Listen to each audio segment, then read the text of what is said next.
Good morning. Hello. Welcome to Earth and Sky Center. Thank you all for joining us here in person, and those of you online, we really love and appreciate your likes, your loves, your comments, your feedback. And we have some exciting things coming up this fall. We do. We're going to be making a couple announcements coming up soon, but they're going to have to wait for that. So we are today. So cool things are coming up. Not going to tell you what. But today we are talking about mindfulness and meditation. Yep. What's the difference between mindfulness and meditation? We keep hearing the. Well, everybody I think seen at the grocery store was it Time Life? Mm-hmm. Time Life.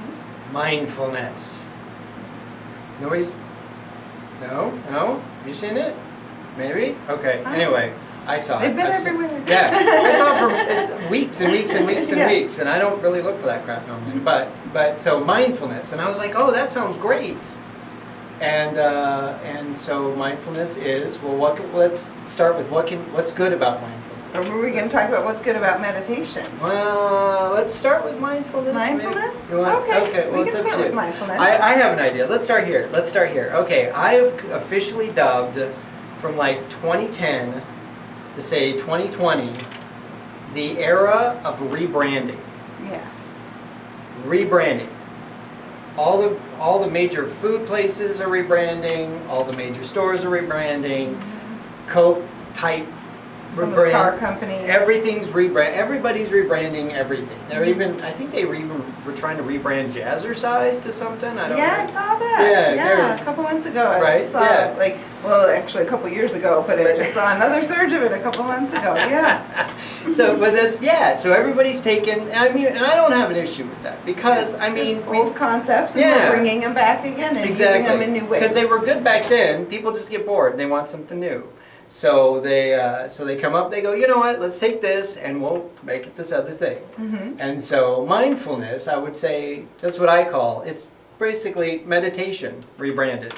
It is, yeah. It seems like from about 2010 to now, meditation has taken on a whole new facelift, as it would be. Yeah. Because people would kind of look at meditation as being that like hippie, granola kind of a thing. I gotta say, when you say meditation, I think hippie. Well, I kind of am a hippie, you are so a hippie, I can though. see that. Oh, okay, fair enough. And so they wanted to reach the masses. They wanted to let course. everybody know how amazing this is. You don't have to be a hippie. You can to enjoy meditation. Absolutely. But you don't have to be. Right. And then they also wanted to bring it into schools. It was a very conscious decision with bringing it into schools because sometimes meditation can be a little bit scary to some people because it's unknown. We fear what we don't know. Well, and it's just that I think it was very much, the idea of meditation is what grabbed hold like back in the 60s and stuff. So people go, meditation, do I have to get high to do it? Is that a gateway to something? Yeah, exactly. Gateway to what's the crazy color shirt things? Tie-dye? but so they branded it mindfulness. Mindfulness, instead. which works, you know. And it's interesting because we're not going to get too much into those definitions tonight. And so with mindfulness, one of the interesting things is they've been rebranding that in the schools to make it more acceptable for students because there are so many great benefits with meditation and mindfulness. But mindfulness seemed like a word that was a little easier to assimilate, and I think that's helped people in a wide variety of paths. Absolutely. And it's interesting with the term mindfulness because as it's been through this about 10-year rebranding phase, I've noticed just over the last year, sometimes people are feeling like mindfulness maybe isn't the right word because they feel like they're emptying their mind. Their mind is less full after meditation. But there's actually, the word mindful isn't just from the last 10 years. The word mindful is actually a very old word that we're coming back to again, as we seem to do with everything in life. We're rebranding. And it's really, mindfulness is really the right term because in certain types of meditation, like in Zen meditation, in the Soto Zen specifically, they really work on making your mind full of just one thing. Soto Zen Buddhism, it's very focused and very deliberate with whatever you're eating. They have a lot of ritual with everything they do. And Rinzai Zen is another one, the Rinzai school. And so one of the versions faces the wall and just has their mind very, very focused on sitting. And all you pay attention, you sit for hours. Then both schools actually sit for hours. The other one, the students, instead of facing the wall, you face each other. And there's a man that walks around with a stick, and if you slouch or anything, you get whacked on the shoulder with a stick. Not as punishment, but simply to help you realize your posture has slouched and to bring your mind back to being very aware of what you're doing in the moment. Sorry, that's punishment. This isn't punishment. No, that's punishment. I'm just saying. Okay, go on. Sorry. And so there's, I won't get too much into all of it right now, yes.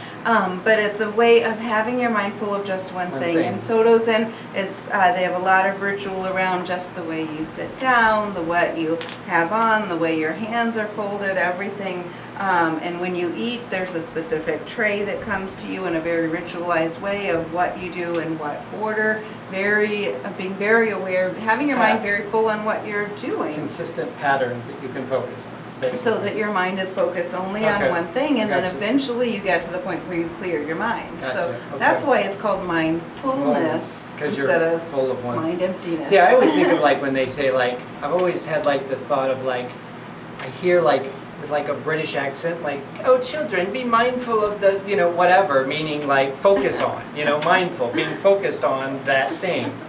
Don't trip into the, over the dock and fall into the water. Be mindful of the dog. Right. That's true. It'd be interesting to be in your brain sometimes. You have no idea. It's usually more scary than interesting. That makes sense too, though. I can see that. Just being mindful in life is a good thing. Know what you're doing. Mindfulness brings up being considerate as well, which is one of the benefits of meditation. It helps you to pull both into yourself deeply and out of yourself as well. When you're doing that, when you really pull into yourself, you start to realize how things affect you, what's going on within your inner world, and when it helps you to pull out, to be considerate of the world around you, to notice the world around you, to notice with compassion people that are in your life, even strangers that you don't know, and as you have that, then that starts to develop that ability to be more considerate. It also sometimes develops more integrity, but these are some of the deeper levels. Yeah, I'm like, whenever we talk about meditation, she comes at it here, and I come at it from here. Which is really where we started to even want to do this deep dive. Absolutely. Because when we've started really connecting a lot about meditation, I've been meditating for decades, and you're newer at meditating. And so the length of time you meditate, we really get a lot of different benefits. Yeah, absolutely. So let's get back. Benefits. The main benefits. So clarity. You went off on that. Well, it's just letting people know what's coming up ahead in the next videos. All right. She's very deep. So, but when you meditate, yes, all of that is true, but those are like in my mind, those are the peripheral of, like in the day to day. Day to day, like you get like things like clarity. Mm-hmm. So if you have clarity of mind, that's which it can give you. The clarity of mind gives you the ability, yes, to be compassionate because you have the ability to think outside yourself. Well, and clarity of mind is just being able to do your daily tasks better too. Yep, to be able to have, how many times have you had a day where you just couldn't quite focus, or you couldn't quite get the answer that you wanted, couldn't pull the word that you needed. You run out, you forget the keys, and you do the thing, and you can't think ahead, and you forget the stuff going on, and clarity. It's you're stumbling on the world, but you have that clarity. When you have that clarity, you can really nail it down. Exactly. And then peace, a sense of peace. Peace is huge. I mean, that's what, in and of itself, that's personally what I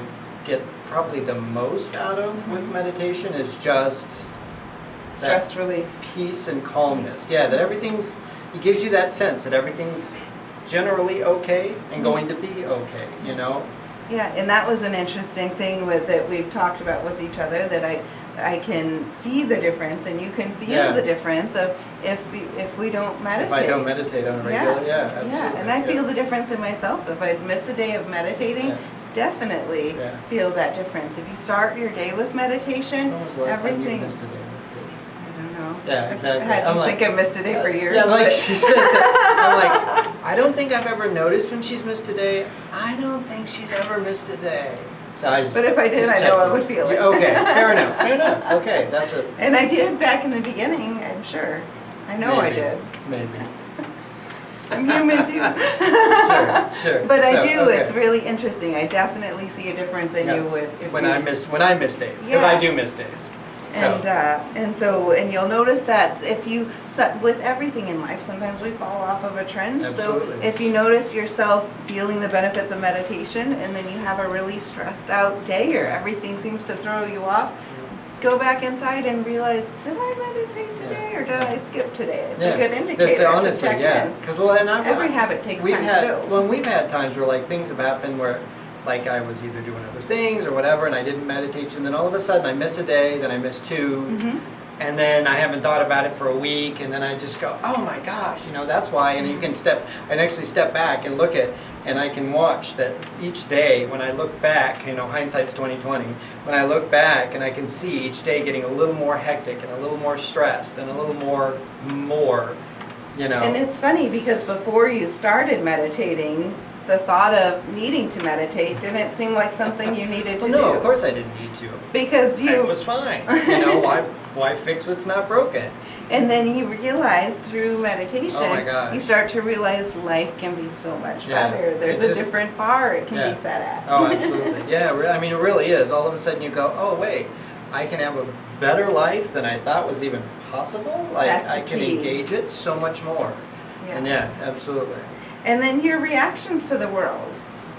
Which of course comes from the stress and the calm, trying to be calm. Well, and that's what so a perfect example of that is, I'm sweating horribly, can you tell? So there was a neighbor around that I had an interaction with, and in that time frame, I went up and I was just trying to talk to him about a very simple thing about something that was going on at his house, and he became very agitated and aggressive. And my ability to, instead of course, your first reaction is like somebody gets aggressive and you probably either get aggressive or you want to run. It's Fight or flight. Fight or flight, exactly. And so, but my normal reaction is I get aggressive too. But in him doing that, I truly believe, without a doubt, it had to do with the meditation. I was able to just and just stop and just be, just exist in the moment. He had his say. We had a couple words. I never got upset. I never got loud. I never even got, verbally aggressive in the sense of, the vocabulary I was using. And when it was all done, I walked away and he was just like kind of, I think it was the last thing he was expecting as a response was just calm, everything's okay. And but being able to do that is just, it's not only really nice to be able to say that you can do it, but when you walk away, it gives you a sense that you actually kind of have a tiny little bit of control in your own life. It feels like, wow, even in bad situations, I really can have the kind of whatever kind of outcome that I choose. Yeah, you're not ruled by your reactions. Right. Instead, you have that moment of being calm and centered, so you can choose what your reactions are to the world. Exactly. And then the calmness, there's a certain light that if you have this deep sense of calmness or this deep peace that people really tend to find attractive. Oh, yeah, they kind and of they might gravitate gravitate. too. Exactly. It kind of is like a magnet because Yeah. I think we're all looking for calm and peace. Grounded And when you and start to feel that and really exhibit that light, people are going to feel that from you too. Similar with Reiki, where they can just feel the resonance of Reiki that emanates off of you. Exactly. And it can be nice to be that calm in the storm if there's something that's going on. Maybe there's a lot of people stressed around you. I know I was on a flight one time that had some issues, and just being able to be that calm, it will spread to everybody, keep everybody very, very calm around you, and Helps prevent everybody. panic from happening. Yeah. Nothing's worse than a group of panicky people. Exactly. Which brings us to our next point of being centered in a crisis. When you're able to have that peace of mind regularly, you're Yeah. exercising your brain with meditation. Absolutely. Really, it's not to be It's- confused with not wanting to exercise. If anyone doesn't Yeah. like to exercise, Right. this can be fun exercise Yeah. for your brain. Exactly. No exertion required, and yet you still get stronger mentally. Our brains are neuroplastic centers, so they're Absolutely. like neuroplasticity is where you can really stretch those neurons. You can Control, really build the enhance. bridges of the Yep. electrical impulses. Always enhance. And when you do that, you can find that ability to be calm and centered. Even if you get a horrible phone call, really bad news, you might be on a plane that's about to crash and you're able to just keep that calm center and, not panic, help everybody else. Or maybe you're out in public or something and something bad happens, you can be the one to Stay step in, and be calm. help be the Yep. calm center Yep. so people can react in a good way. In a better way, absolutely. Focus is another good one. Focus, that's Kind my, of that's leads in my with favorite those, part. too. Yeah, that's my favorite part of it, because when I get rolling, my focus kind of goes pew, pew, pew, pew, pew, pew, pew, pew. But since I've been meditating, it's It's a big difference. I can Mhm. just, there are times, yes, well, like my knee. Oh, by the way, my knee's better. Mhm. But like with my knee, when I messed my knee up, I lost focus for just a minute, and that's all it takes sometimes. And so you lose that focus for a minute, but when you can stay just laser focused, it makes everything go better. Your days go faster, tasks go better. Everything seems to fall into place in your life better. So. And in the day and age that we live in, with all of the technology Oh, yeah. that's out there, Which causes your focus to go. right? We have rapid cycling technology. We Yes. turn a computer on and expect it to be fired up in 2 seconds. You Yep. want a nanosecond for your phone to turn on, Yep. and you expect everything to be so fast. And then we have ads thrown at us from every Yeah. angle, every And then direction. you go TV, phone, Facebook, There's new a lot of post, noise. new person, new phone call, new text message, new email that you are cycling through all day, every day. And we are programmable machines. No question. We are absolutely programmable, and we have programmed ourselves to constantly be shifting. And the idea of not shifting actually goes against everything that we're being taught. Right. Yeah, so it helps with And so, reprogramming the yes, brain. so the ability to meditate takes this, where your focus changes, and you actually go, no, I'm going to not do that. I'm going to focus for more than 1 or 3 seconds at a time on something. I'm going to focus for a long period of time on one thing. Exactly. And it pulls you back, because that's, to really live a good life, you need those long stretches of focus on things. There's very few tasks short of flipping through Facebook, flipping through your emails and all of that. The rest of your life consists of long spans of doing something, not these 3-second spans. Right, exactly. Communication is also a great benefit of meditation. I don't know, I being able suck at to. communication. I know our communication has been better over Actually, time. it's true. since Yes, you've it been has. Yes, it meditating. has. It's interesting. We've always had pretty good communication, but We have it was not it's like the best. half and half. Sometimes we would meet at the right spot. Yeah, we're either right on the same page, or oh my God, to get on the same page is like, Frustration. it's like trying to build a house out of toothpicks. And that's a good sign of meditation too, is the fact that it doesn't feel like that to you It doesn't. anymore. No. We can no. Even when we disagree or we're having issues communicating, we can go, okay, what are we missing? How can we get there better? And yeah, it makes it much better. Which can help with relationships Really? as you meditate. All of these different Communication? things. Communication, understand. clarity, I focus, don't get it. calmness, peace, stress release leads to good relationships. No. Whether it's a personal relationship, friendship, business friendships. relationship. Yeah, friendships. That's true. All of that. And then also having a quiet mind really helps you so you Oh can my listen gosh. to the universe speak. Yeah, well, that's what I have some of the best ideas, thoughts, insights into the world and to life, usually either during or immediately after a really nice focused meditation. Which is just, that's to me, I love that. I love these just, oh, that's a great idea, I love those moments. And the best ones I think I've had in my life almost always have come since I've started meditating, and it's almost immediately right after I've been meditating, which is so great to be able to calm the mind and the universe goes, hey, think about that. And I go, oh wow, that's such a great idea.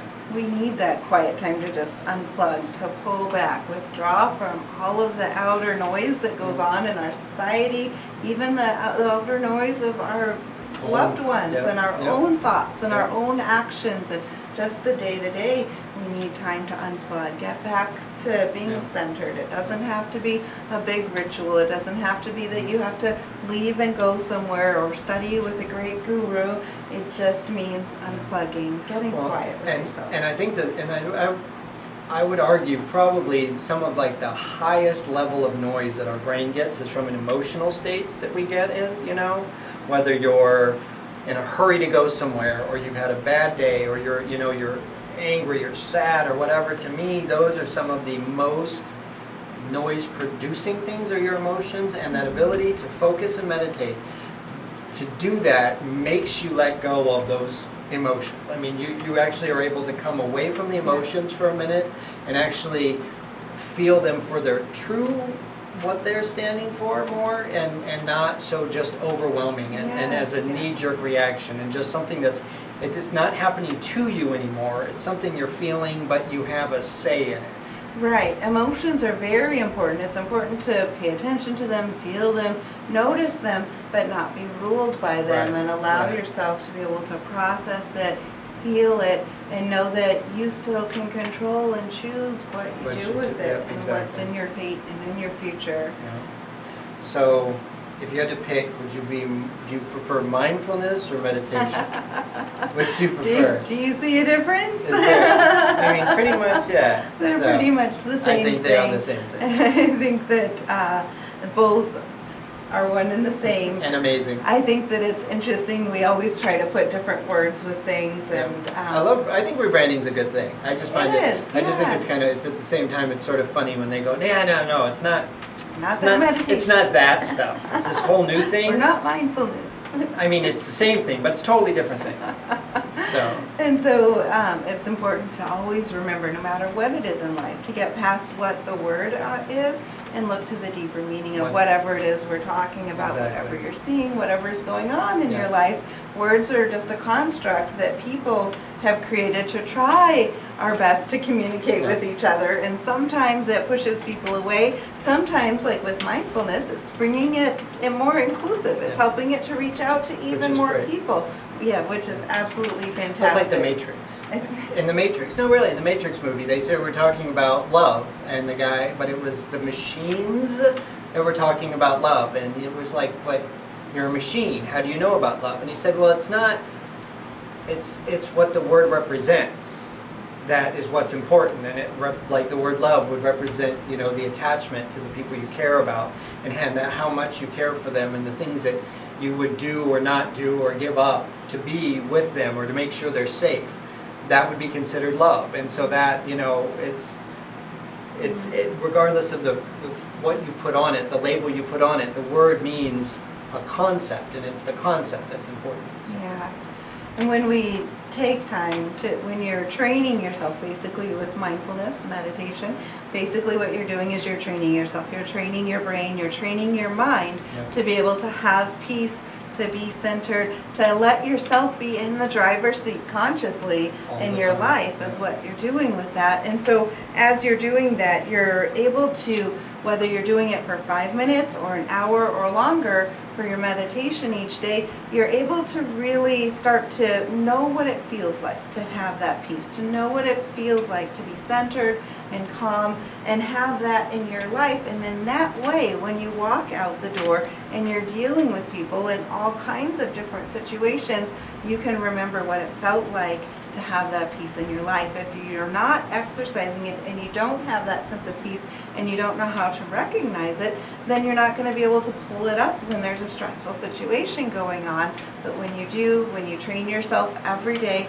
maybe even multiple times a day, I usually meditate 3 to 4 times a day. It's not uncommon for me to meditate an hour or so at a time, but I'm not expecting everybody to do that. But it really makes a huge impact. Do what works for you, what fits within your life, and know that you're doing that. You're training yourself so that no matter what the world throws at you, you're able to really approach it on your terms instead of feeling the current of others or the current of various cycles being put on you instead. There's a state that we talk about a lot in Reiki called Anshin-Ditsume. It's a term that is Japanese, and it means basically a form of enlightenment where no matter what is going on in the world, no matter what you're feeling, you're able to maintain the sense of peace within. It doesn't matter what comes your way, what rocks your boat, you still feel that peace within, which is a great goal to have with meditation, and it really just comes with practice. So, should we put together something to teach people how to do that? We're actually just starting a deep dive with this, and so we're going to be having the next couple of weeks, we're going to really go very deep into what the benefits are and how to do it, because I found that when I describe how to do it, it comes from a different standpoint, as with everything we talk about. Sometimes people relate to the way I describe it, sometimes people relate more to the way JJ describes it, and so we're going to try to bring both of our thoughts and opinions on this to each of you so you can kind of figure it out on your own terms and however it relates to you. So this is her nice way of saying, I'm probably going to do the starting stuff, and she'll do the high-end stuff. She'll do the master stuff, I do the beginner stuff. So that's her nice way of saying that. We were realizing I've lost touch a little bit with the beginner's mind in meditation. Yeah, because we were actually talking, and she said a few concepts, and I just went, huh? That doesn't apply to me. And she was just like, what do you mean? I'm like, yeah, it doesn't apply. And I was like, I think you've been doing it for so long. She's so far up there that it's like, yeah, I'm not sure she grasps what it was like to be right at the beginning, you know? So hopefully I can help a little bit with that. and then we'll hand it off to someone who really knows what they're doing. Everyone knows whatever their level is, it's perfect, and whatever you're doing with it, just make sure you're doing it every day. Yeah, so. That's the biggest key, and we look forward to seeing you next week as we really get deeper into this next deep dive. So much fun.